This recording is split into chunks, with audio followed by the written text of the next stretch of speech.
Hi, I'm Eric Bowling in for Bill O'Reilly. Thanks for watching us tonight. Let's get right to our top story. Today's big economic address by Donald Trump. The Republican nominee spoke at the Detroit Economic Club, where he not only delivered a refreshed plan to jumpstart the nation's economy with a focus on reducing taxes, he also managed to hammer Hillary Clinton's focus on economic proposals. All Hillary Clinton has to offer is more of the same: more taxes, more regulations, more bureaucrats, more restrictions on American energy and on American production. More of that.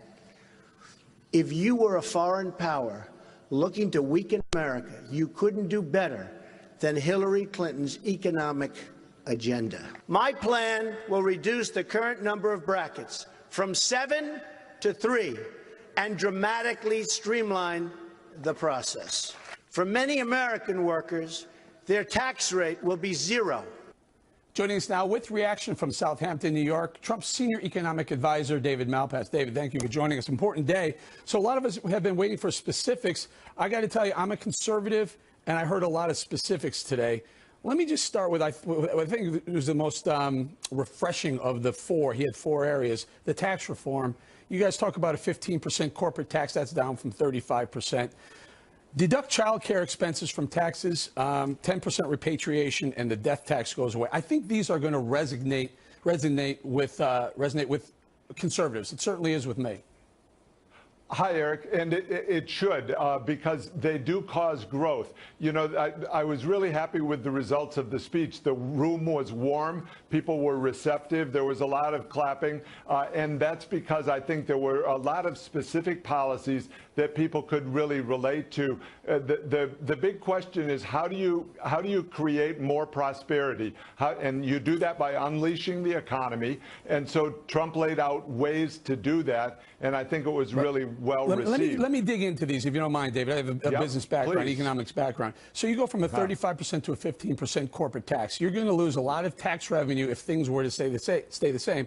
Everyone talks about growth bailing them out, but what kind of number are we talking? We're talking, I'm guessing, close to $1 trillion in lost revenue if everything stayed the same, right?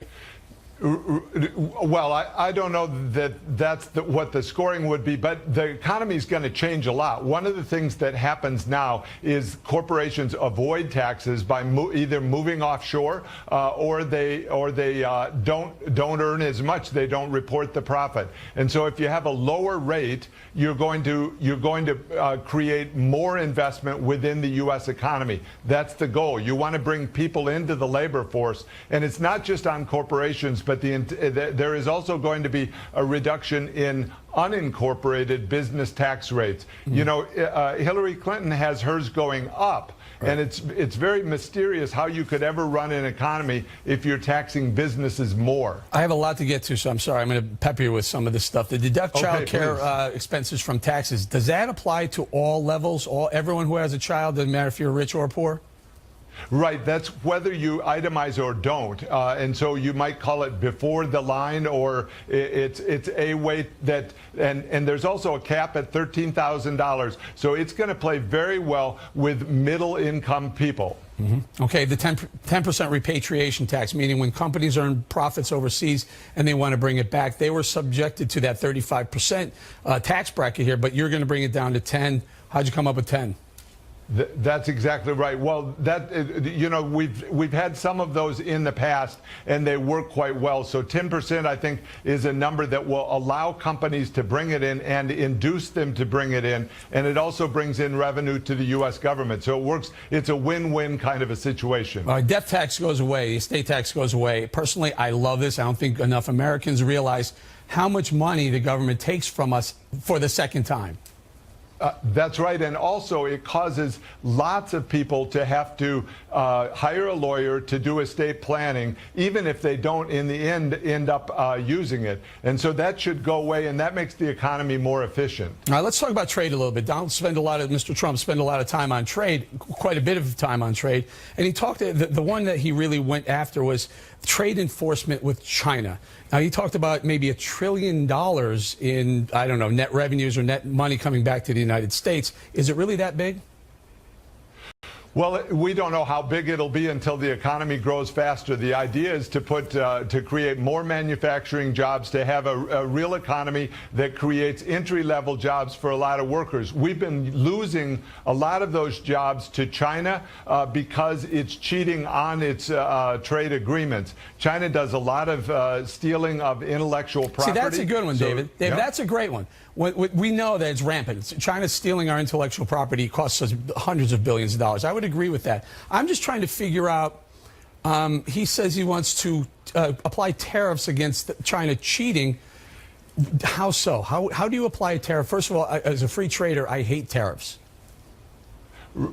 Right. And so here's the key. You have to find a way to negotiate with somebody that doesn't want to negotiate with you. China has been entering into agreements and then not following through. Arguably, they might say, look, it's very hard for us to do that. But that's tough. You've got to have a way that that the U.S. can negotiate and get a better deal than what we're getting right now from China. That's going to create a lot of jobs. And I think it all still is in the context of free trade and more commerce. We want to have more fair trade going between the two countries. Do you did you put a number? In other words, what's your growth rate have to be to break even on this from in a tax revenues point of perspective? You know, I'm kind of skeptical of all those economic models, and people, you're going to hear a lot of people throwing but David, you need tomatoes. That. You need to come up with a number, a growth number, whether it's 3%, 4%, or 5%, to say, hey, this plan is really good for America, but we also have a lot of expenses.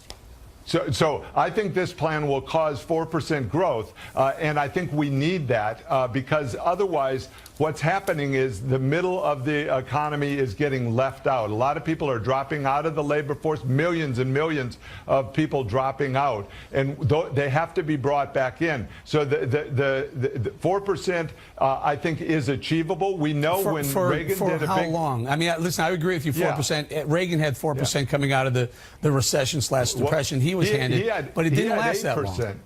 Yeah, that's right. But the average, the goal here is to lift the average growth rate. Over the last 7 years, it's only been 2%. Right. I think we can get 3.5%, 4% average growth. Honestly, going forward. It's not unreasonable. Honestly, it's not unreasonable. No, I agree with you. It's really not unreasonable given the history, and we've had such underperforming growth for the better part of 10 years now. It's not that far-fetched to see a 4% average growth. David, I got to leave it right there. Thank you very much. Next on the rundown, another view of Trump's big economic address today. Right back with that. Continuing now with our top story, Donald Trump's big economic address today. How is the left reacting to the speech? Joining us now is Eric Schoenberg, a member of the Patriotic Millionaires Group, which advocates for higher taxes on the wealthy. Thank you for joining us. Nice to be here. You didn't like the plan, this tax economic plan? Well, I'd certainly like to see a lot more details. And the one question that comes immediately to mind is, in his speech, Donald Trump talks about, fairness. And we're a group that's concerned about inequality, the growing inequality in America and its impact on our economics and our politics. And in this speech, he talks about, what is in this for you and your family? And the question I have is, what's in it for Donald Trump and his family? I'd really be interested in seeing. So you're worried about one guy? You have 315 million people, and you're worried about how this affects Donald Trump? It's very representative of the overall impact. Eric, do you like this idea, deduct child care expenses from your taxes? Do you like that, or do you not like that? I prefer it to be a credit, because when you deduct, you're giving larger amounts of money to richer people. This is of no benefit to people who do not pay substantial amounts of income taxes. Well, it applies to every level. I just asked David Malpass. He said it applies every single level up and down the food chain. Yeah, and again, there are bits and pieces of the plan. So you're not liking this, deduct child expenses from taxes. I'm not sure why you would not like that. Do you like or dislike this 15% corporate tax rate down from 35%? Our perspective is that, at a minimum, the government shouldn't be increasing the overall level of inequality in the system. And the problem with all of these proposals is that's exactly what the impact is going to be. We don't know what the impact of this will be on the income taxes of Donald Trump, because he hasn't raised his income taxes. You're focused on Donald Trump. How about the other 309,999,000? Let's talk about an item that actually has an impact, which you just said in the last segment you're fully in favor of, the elimination of the estate tax. One thing we can say with certainty is, based on Donald Trump's estimate that he has a $10 billion fortune, this plan is going to save him $4 billion. You're suggesting that Donald Trump put together this economic plan, wide-sweeping, wide-ranging economic plan, so that he can save money on his own taxes? So he can leave his kids? $4 billion. What? And my question for Donald Trump is, why is your family am I taxed for the second time when I lose my son? A lot of that's their own travel. How is that not hiding behind the tax code? It's not hiding. That's the point. It's out in the open. We don't know what Donald Trump's is doing. not doing anything illegal. You How have do a you problem. know? You haven't seen his tax returns. Okay, all right, fair enough. You know, he's under audit. Okay, and we'll eventually see those. I don't disagree. I'm saying that at the elite level, Donald Trump, Hillary, the Clintons, the same thing is going on, but you're calling Trump out, and you're not saying she's doing anything wrong. But this is the important point. He is arguing that this plan is in the broader interest of the American worker. I can see it is. He talks a lot about working families. I can see a lot of these things that will happen in the American family. If you actually look at his proposals, the beneficiaries are going to be the wealthy people. Let's go back to the question you asked about lower tax rates on corporations. Now, I happen to have I'm the chairman of the board of a corporation, which is an S corporation. As I understand it, although the details aren't very clear, he also intends to lower my tax rate to 15% on that income. And I'm asking a simple question. Why should I pay such a lower rate on my income than the average American worker pays on their own income? It will stimulate you and other people to start businesses, to create jobs. This is an conservative economic plan. Last thought, lower prices for energy. You're against that? Again, in the abstract, I don't have a problem with lower prices for energy. Well, Donald Trump's plan was lifting restrictions on all forms of American energy. You like that part of the plan, then? Because lifting restrictions would create more energy. I am not an energy expert. My area maybe you're an economics guy, right? Again, put more of the product, the price goes down, right? Lower energy prices are definitely good for the average consumer. I'll give you a maybe on that one. Thank you very much, Eric. Thank you. Coming up, Donald Trump steps up his attacks against Hillary Clinton, now questioning her mental health. We'll debate that tactic when we come right back. Campaign. Over the weekend, Donald Trump used one of Hillary Clinton's own expressions against her as he escalated his attacks. She took a little short circuit in the brain, and she's got problems. I mean, if we had real people, this would be a real problem for her. But I think that the people of this country don't want somebody that's going to short circuit up here. Okay? Not as your president. Not as your president. So, she's a dangerous liar who has disregarded the lives of Americans and who has put all of us at great, great risk with what she's done, while supporting economic policies that have destroyed our economy. She is a totally unhinged person. She's unbalanced, and all you have to do is watch her.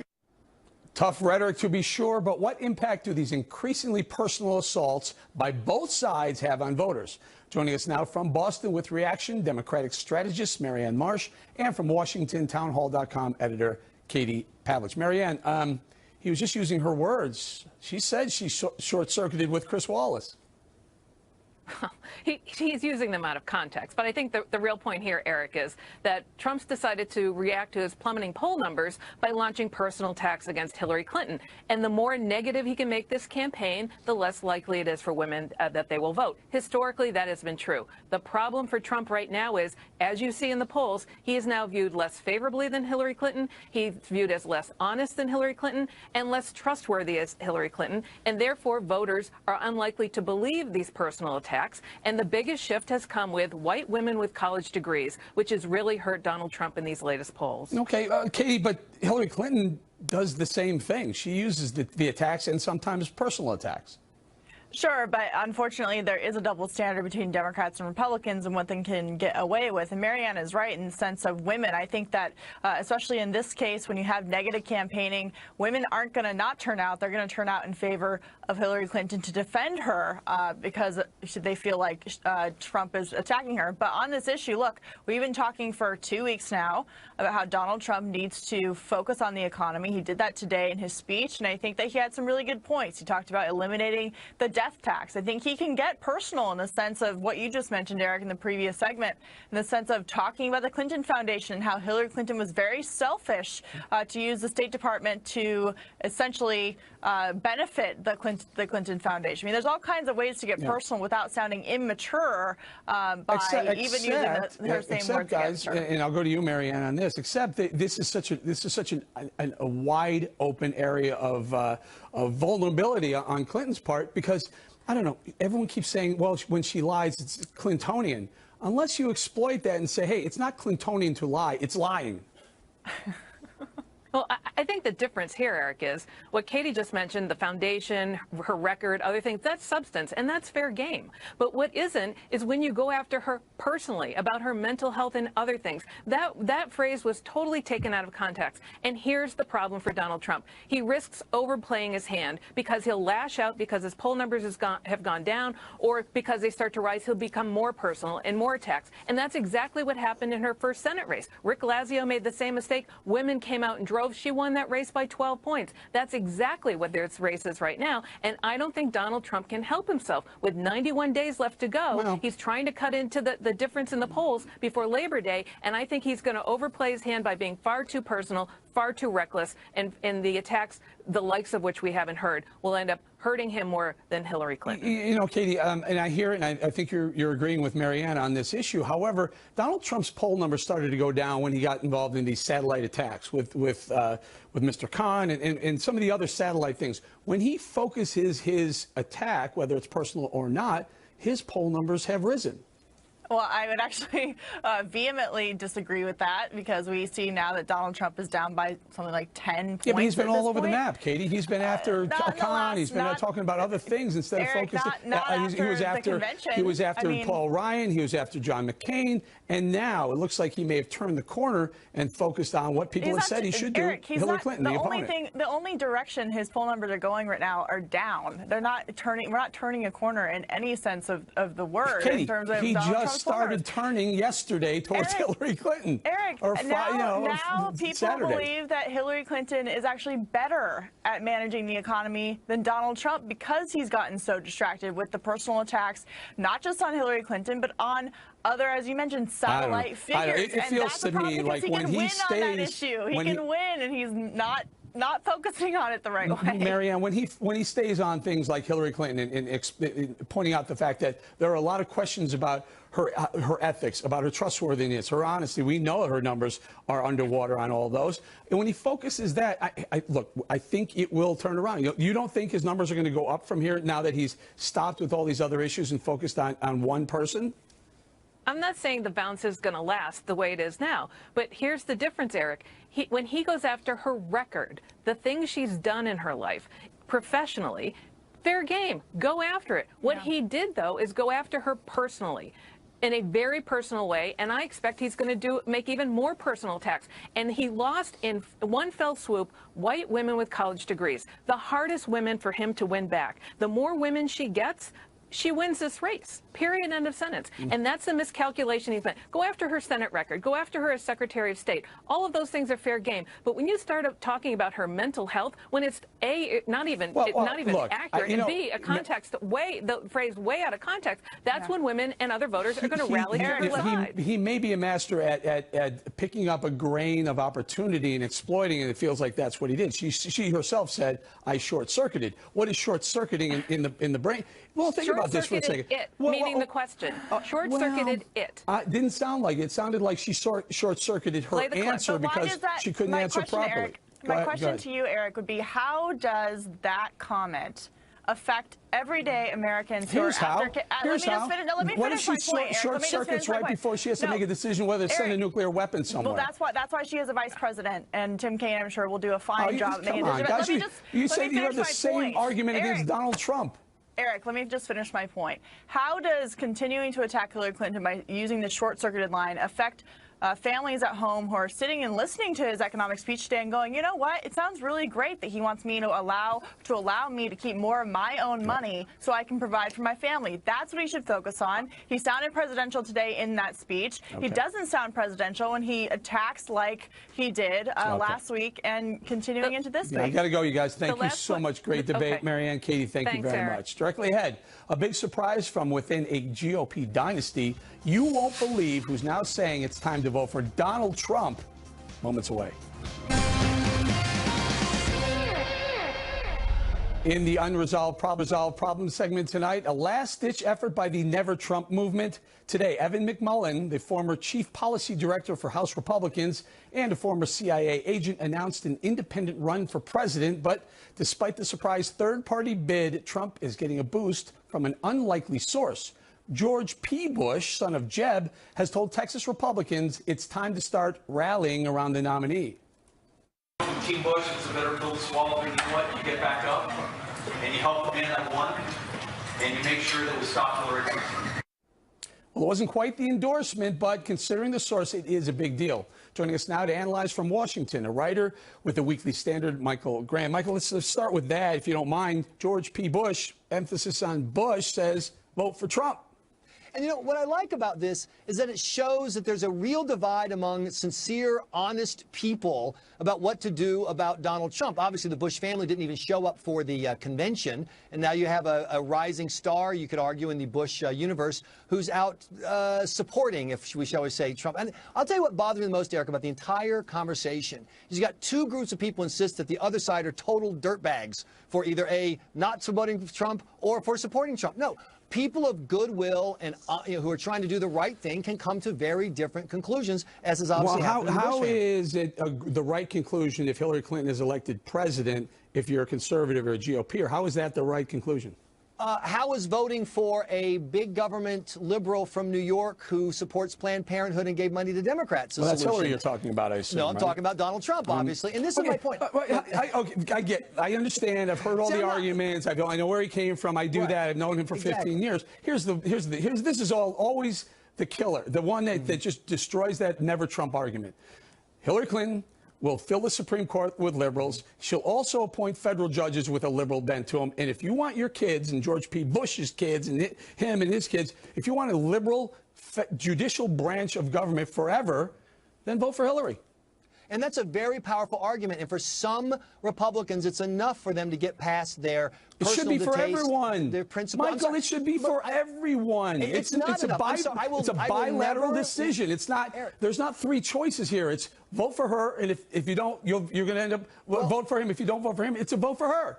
Well, Steve Hayward at the Weekly Standard has a really interesting piece about what they give an election and no one shows up, the power of the unchecked box. It is possible for a democracy to offer people choices that are simply unacceptable, and that happens. And the only way that but you the can other say, choice, Michael, for conservative is Hillary Clinton. You don't have a third choice. This guy, Evan McMullin, really, how many states is he going to get on? 20? He can't be your nominee. I will say this. Right now, he's probably leading in Utah, given how bad Trump's numbers are. I mean, if you think of Utah, Arizona, and Georgia as swing states, Michael, then maybe Trump is going to do well he's in the a swing Mormon. states. Please, I know he has any sort of traction. And I'm guessing I know where that came from, too, given his Mormon background. You used to work for Pat Buchanan, right? Yeah, absolutely. Because I am a long-time Jesse Jackson Republican. Stay out the bushes. I've been fighting the establishment. WWPBD. What would Pat Buchanan do? Well, Pat Buchanan would do what he thought was right rather than what he thought was politically expedient. Guess what he said? Then he thinks that, if he thinks that it's right to support a guy like Donald Trump, then I get that. But there's nothing wrong with That's what he said. Support the GOP nominee. The no political party is entitled to your viewers' votes. They are entitled as American citizens with this precious gift of a vote. If I gave Hillary my vote, I think of it like a brick. And if I give Hillary my vote, she'll use that brick to build a wall of secrecy for behind which she will rule like Emperor Palpatine, sending out her will. And if I give Donald Trump that brick, he will use it to beat a baby seal to death live on national television. I've got a crook. I've got a kook. I'm sorry. You've left millions of Americans out, which is why Donald Trump's numbers among college-educated white voters have to realize that not voting for Donald Trump by definition, hand this election to Hillary Clinton. There's no way around it. You can't sit it out and hope he somehow pulls it out. And by the way, if he does, then what are you going to do? Well, I'm not voting for Hillary Clinton, so that means that by your logic, I'm voting for Donald Trump. So I foiled you there, but I have this simple argument. No, you're a Republican, People right? You're a registered Republican, right? People, well, I don't know, does Virginia have registration by party? I don't know. I'm from the South, so we only had, no one ever registered by party. But let me just say this. People who say that voting against X is the same as voting. I got to go. Supreme Court will hear cases on the First Amendment, the Second Amendment, immigration. They're going to. It's going to be so important in the next 10 years at the court, and you are going to make that a liberal court. All you never Trumpers. I hope you deal with that, because we'll be talking about it a lot on TV, like how left the country's gone. You had 15 guys and gals you could have put up. You picked the one guy that chases away 10 million voters. Michael, thank you very much. Good debate. I got to go. Thank you. Up next, Iran executes a top nuclear scientist who was the subject of emails on Hillary Clinton's private server. Right back with that. Thanks for staying with us. I'm Eric Bowling in for Bill O'Reilly. And in the Factor follow-up segment tonight, dealing with Iran. Over the weekend, the regime announced it executed a nuclear scientist who was convicted of spying for the United States. Shahram Amiri defected to the USA, but later returned to Iran in 2010 under murky circumstances. And in another twist in this case, he was also the subject of some of the emails made public during the Hillary Clinton private server scandal. You mentioned the Iranian scientist that was recently executed. Now, of course, I'm not going to comment on what he may or may not have done for the United States government. But in the emails that were on Hillary Clinton's private server, there were conversations among her senior advisors about this gentleman. It is now with reaction from Washington, Cliff May, the president of the Foundation for Defense of Democracies, and from Houston, Arash Aramesh, a national security and foreign policy analyst. Arash, let me start with you. So, do you think that mentioning or referencing this nuclear scientist in Iran on Hillary Clinton's emails was partly responsible for her death, his death? Sorry. No, completely irrelevant. They arrested this guy in late 2010 when he returned to Iran. On July 12, 2010, this is when he was still in the United States, when he was still here, quote unquote, cooperating with us. Hillary Clinton and the State Department announced that this guy is here on his own free will. He can leave. What was his story? His story was that he was kidnapped in Saudi Arabia by the U.S. intelligence and the Saudi intelligence and brought here and coerced for information. When the Iranian regime arrested his wife and put a lot of pressure on his family, and this guy got a little homesick and saw this sort of extreme pressure and violence coming from the Iranian regime that is well known and well documented for its human rights abuses, he just left and went back.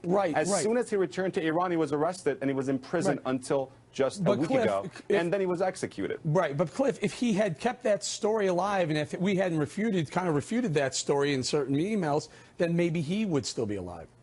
Well, that's hard to say. Look, I think there are a few things you can conclude. Objectively, was it wrong for Hillary Clinton to have a personal server? I think objectively we have to agree it was.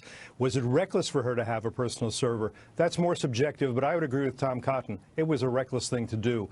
Did any emails that she had over this server contribute in any way to the fact that Shahram Amiri was hanged? I think that's purely speculative. I don't think we can conclude that. Okay, do you think there's, Arash, do you think there's more? Clearly over 33,000 or even the 30,000 she hasn't turned over. There were a lot of names mentioned. If I'm one of those people mentioned and I'm a spy, boy, I'm a little nervous now. You know, I have a lot more faith, at least, in the abilities of the State Department and other law enforcement and intelligence agencies to go through these emails and redact names. What I do have a problem with, and unfortunately doesn't get a lot of coverage, is people like Julian Assange of WikiLeaks, or a traitor named Snowden, who goes out and publishes thousands and thousands, especially WikiLeaks and Julian Assange, who's now after Hillary Clinton. But that is an inherent risk. That is an inherent risk of having your own server that some outside hacker can hack in and read what you're reading. Writing. As Clifford said, I mean, that's a different point.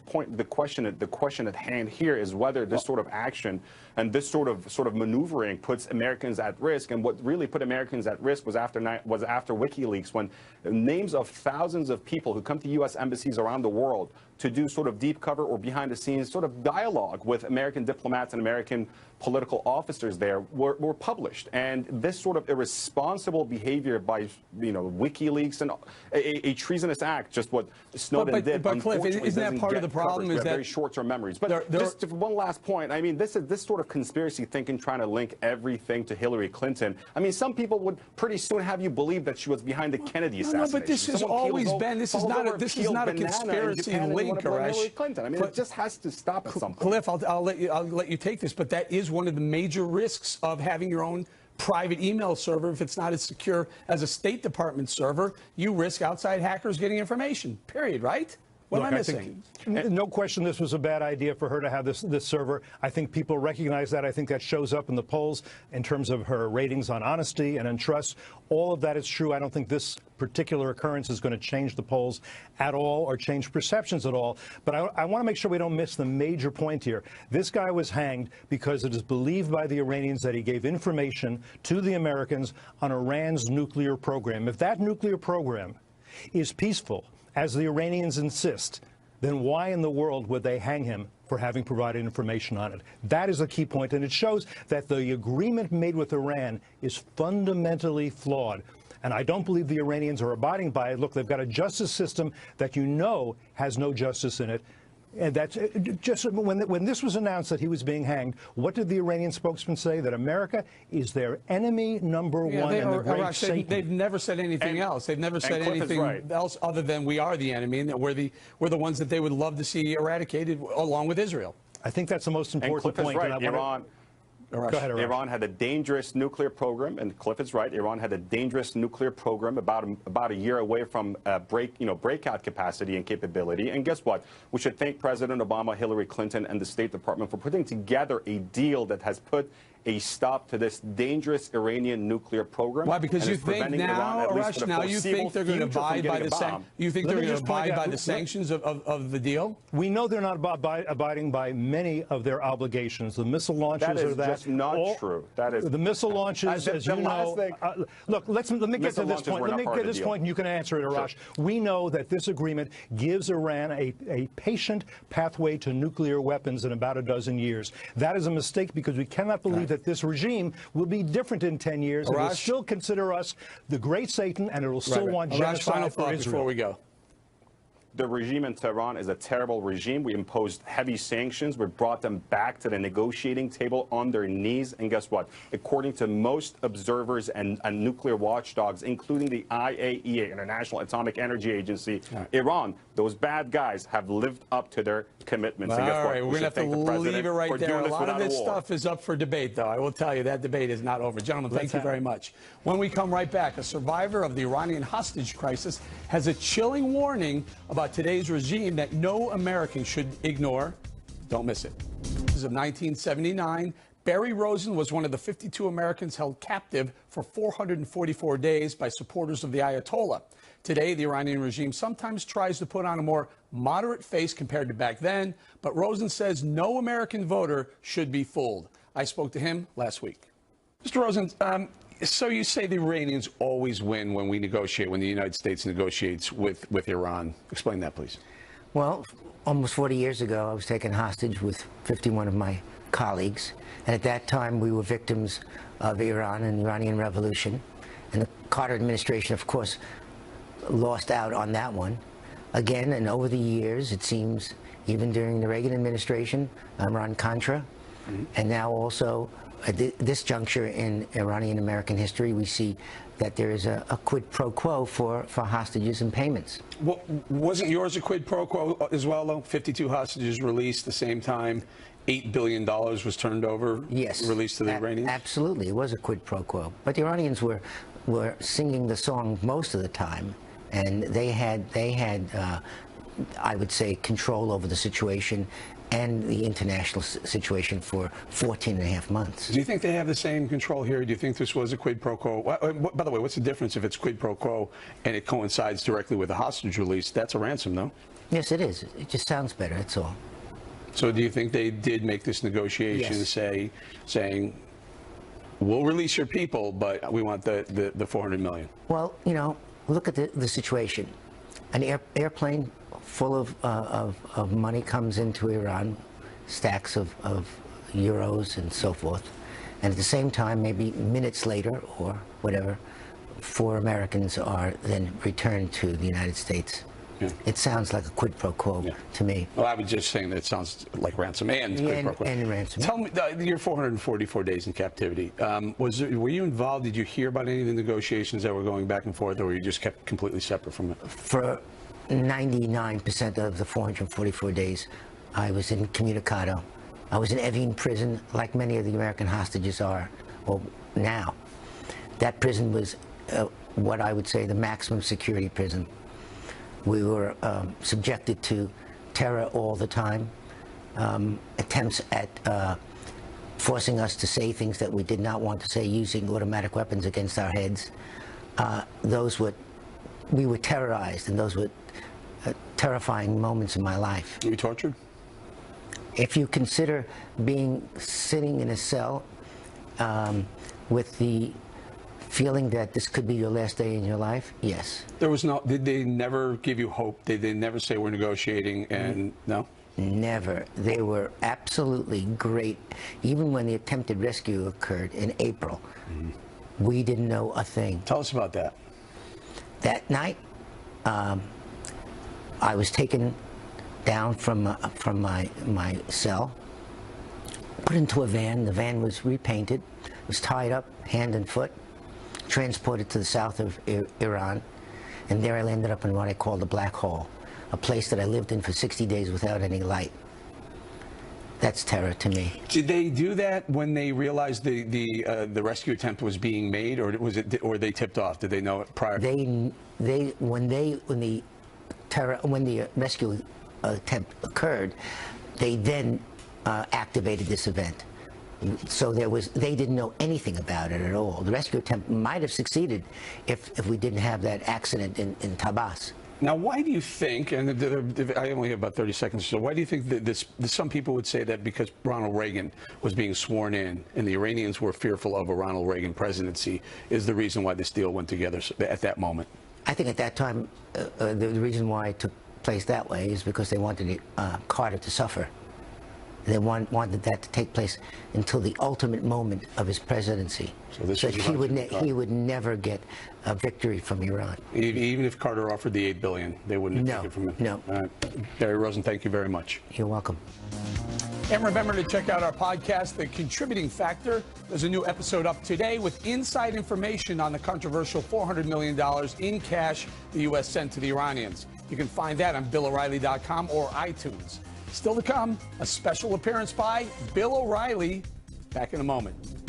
Finally tonight, a special message to Factor fans from the Factor himself, who left behind a few words before leaving on vacation. Hey, it's me. I'm really not here, but this is tape. I'm far away someplace. I want to tell you about Legends and Lies of Patriots, the book, doing great throughout the whole summer. And you've seen the series now. We're going to come back around Christmas time with 3 more episodes. So the book will expand upon what we have on television. We'd also like you to consider pre-ordering Killing the Rising Sun, out September 13th. You pre-order on BillO'Reilly.com. You get it first.